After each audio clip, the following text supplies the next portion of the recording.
Students, today we are again here with a new topic of class 9th chemistry, chapter number 1, and the name of chapter is Fundamentals of Chemistry. Students, the topic we are going to discuss today is how to write a chemical formula. तो student सबसे पहले हम ये देखेंगे that what is actually a chemical formula. So first of all we will define a chemical formula. Students, as elements are represented by the symbols, similarly compounds are represented by the chemical formula. हम अपनी previous videos में elements क्या होते हैं, compounds क्या होते हैं और सिंबल्स क्या होते हैं, हम इन तीनों चीज़ों को डिटेल से डिस्कस कर चुके हैं. If you still have any queries regarding these topics, you can check the playlist and find out the videos. और आप इजीली समझ सकते हैं कि ये तीनों जो चीज़ें हैं, ये तीनों टर्म्स हैं, ये क्या होती हैं. Let me recall again for you. Students, atoms matter का स्मॉलेस्ट पार्टिकल होता है और जब same kind of atoms combine होते हैं तो एलिमेंट्स, और एलिमेंट्स को रिप्रेजेंट करने के लिए हमने सिंबल्स को यूज़ करना होता है. सिंबल्स को लिखने के बहुत सारे रूल्स हैं. उन रूल्स को डिटेल्स से समझने के लिए आप वो वीडियो देख सकते हैं जिसमें हमने सिंबल्स को डिटेल से डिस्कस किया है. स्टूडेंट्स, अगर हम बात करें कंपाउंड की, तो कंपाउंड हमेशा डिफरेंट टाइप ऑफ एटम से मिलकर बनता है. सेम टाइप ऑफ एटम से एक एलिमेंट, जबकि डिफरेंट टाइप ऑफ एटम से एक कंपाउंड बनता है. फॉर एग्जांपल वाटर एक कंपाउंड है क्योंकि उसके अंदर दो डिफरेंट एटम्स हैं, हाइड्रोजन और ऑक्सीजन. हम बात कर रहे थे कि केमिकल फार्मूला क्या होता है. जैसा कि हम सिंबल्स को एलिमेंट्स को रिप्रेजेंट करने के लिए सिंबल्स को यूज़ करते हैं, बिल्कुल इसी तरह से हम कंपाउंड्स को रिप्रेजेंट करने के लिए केमिकल फार्मूलाज को यूज़ करते हैं. क्योंकि सिंबल्स को लिखने के रूल्स थे, बिल्कुल इसी तरह से केमिकल्स फार्मूला को लिखने के भी डिफरेंट स्टेप्स हैं. तो हम उन स्टेप्स को वन बाय वन डिस्कस करते हैं. केमिकल फार्मूला को लिखने के जो स्टेप्स हैं उनमें फर्स्ट स्टेप हमारे पास क्या है. फर्स्ट स्टेप इज़ कि जब भी आपने केमिकल फार्मूला लिखना होता है तो डेफिनेटली आपको पता है कि एक कंपाउंड डिफरेंट एटम्स से मिलकर बना होता है. आपने ये फाइंड आउट करना है कि उन एटम्स में से पॉजिटिव आयन यानी कि कैटायन कौन सा है और नेगेटिव आयन यानी कि एनायन कौन सा है. स्टूडेंट्स, इफ़ यू रिमेंबर, तो हमने वैलेंसी के टॉपिक में ये बात डिस्कस की थी that every atom wants to gain stability, और स्टेबिलिटी गेन करने के लिए वो डिफरेंट वेज को फॉलो करता है. या तो वो इलेक्ट्रॉन को लूज़ करेगा, या इलेक्ट्रॉन को गेन करेगा, या फिर म्यूचुअल शेयरिंग करेगा. तो स्टूडेंट्स, अगर वो इलेक्ट्रॉन को लूज़ कर रहा है या गेन कर रहा है तो उसकी वजह से जिस स्पीशी की फॉर्मेशन होती है वो होता है आयन. तो हम आयंस को डिफाइन कर सकते हैं कुछ इस तरह से कि एनी चार्ज स्पीशी, कोई भी चार्ज स्पीशी जो कि लॉस या फिर गेन ऑफ इलेक्ट्रॉन से बनती है.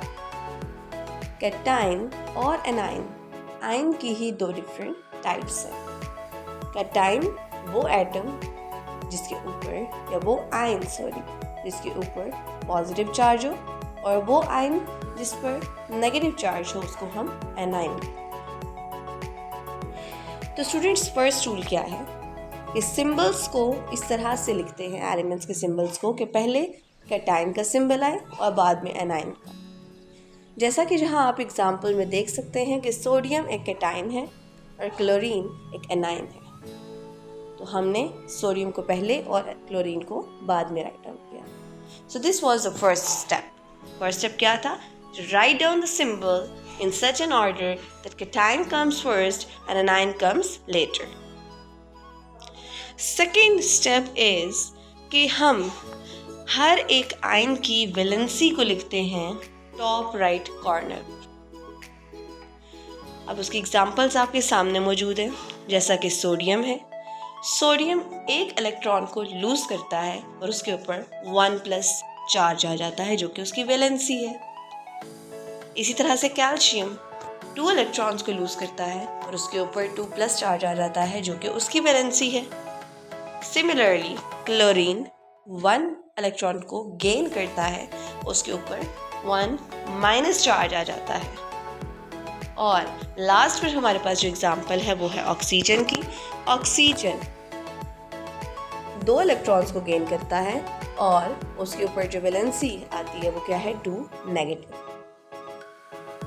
वैलेंसी के टॉपिक को हमने डिटेल से ऑलरेडी डिस्कस कर लिया है और आप लोगों को ये भी पता है कि वैलेंसी को राइट डाउन करने के क्या रूल्स एंड रेगुलेशंस हैं। If you still want to clarify any problem regarding the topic of valency, you can watch in the playlist. Students, third step and the most important step, हर एक ion की valency को lower right corner पर लेकर आया जाता है दूसरे ion के, और इस मेथड को हम नाम देते हैं क्रॉस एक्सचेंज मेथड का। अब फॉर एग्जाम्पल हम यहाँ पर 3 डिफरेंट एग्जाम्पल्स को स्टडी करेंगे। फर्स्ट एग्जाम्पल है NaCl यानी कि सोडियम क्लोराइड की, सेकेंड एग्जाम्पल है कैल्शियम ऑक्साइड की, और थर्ड एग्जाम्पल है कैल्शियम क्लोराइड की। स्टूडेंट्स, अब यहाँ पर अगर आप लोग देखें, हमारे पास जो सोडियम है उसके ऊपर क्या चार्ज है या वैलेंसी है, +1। क्लोरीन के ऊपर है 1-। तो क्या होगा कि इनकी जो वैलेंसीज हैं वो दूसरे रिस्पेक्टिव आयन के लोअर राइट कॉर्नर पर आ जाएगी। और हम किस तरह से इसका फॉर्मूला लिखेंगे, we will write it as NaCl। अब यहाँ पर हम लोगों ने चार्जेस को मेंशन क्यों नहीं किया, क्योंकि हमें ये पता है कि ऑपोजिट चार्जेस एक दूसरे को कैंसिल आउट कर देते हैं, ये एक दूसरे को कैंसिल आउट कर देंगे। और क्योंकि इन दोनों के पास जो नंबर ऑफ चार्जेस हैं वो सिमिलर हैं, क्योंकि ये चार्जेस सिमिलर हैं, 1+ and 1-, charges, number of charge same है लेकिन चार्जेस इनके ऑपोजिट है। मींस कि 1 दोनों की वैलेंसी 1 है लेकिन ऑपोजिट चार्जेस के साथ वो एक दूसरे को कैंसिल आउट कर देगी, या फिर हम कह सकते हैं कि दे ऑफसेट ईच अदर।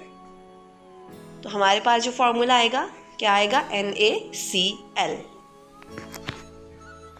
सिमिलरली हम कैल्शियम ऑक्साइड की बात करें तो कैल्शियम ऑक्साइड में कैल्शियम की वैलेंसी 2+, ऑक्सीजन की वैलेंसी 2-।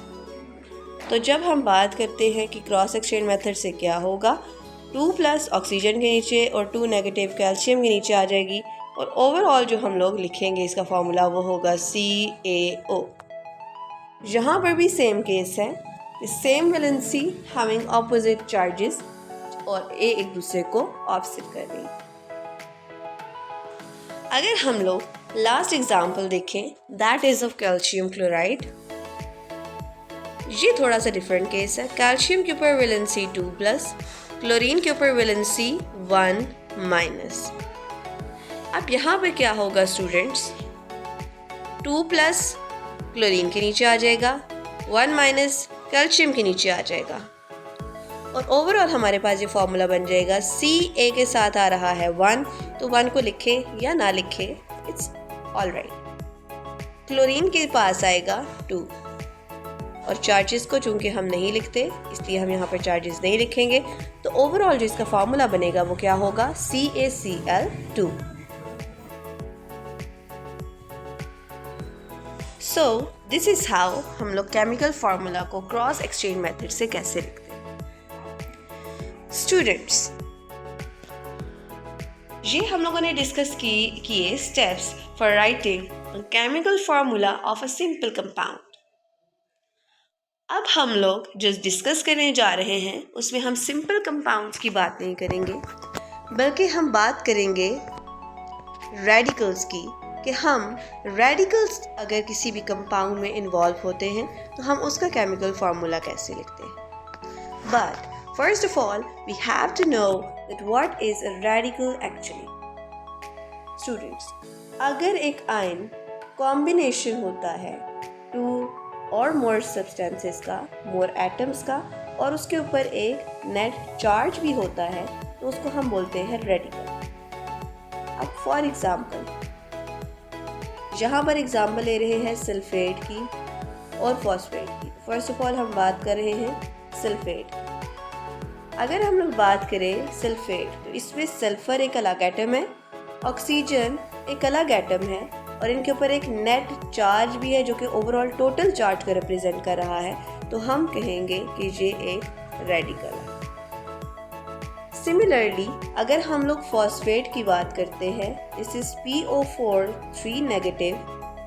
यहाँ पर P यानी कि फॉस्फोरस एक अलग एटम है, ऑक्सीजन एक अलग एटम है, और इनके ऊपर एक टोटल चार्ज यानी कि नेट चार्ज है 3 माइनस का.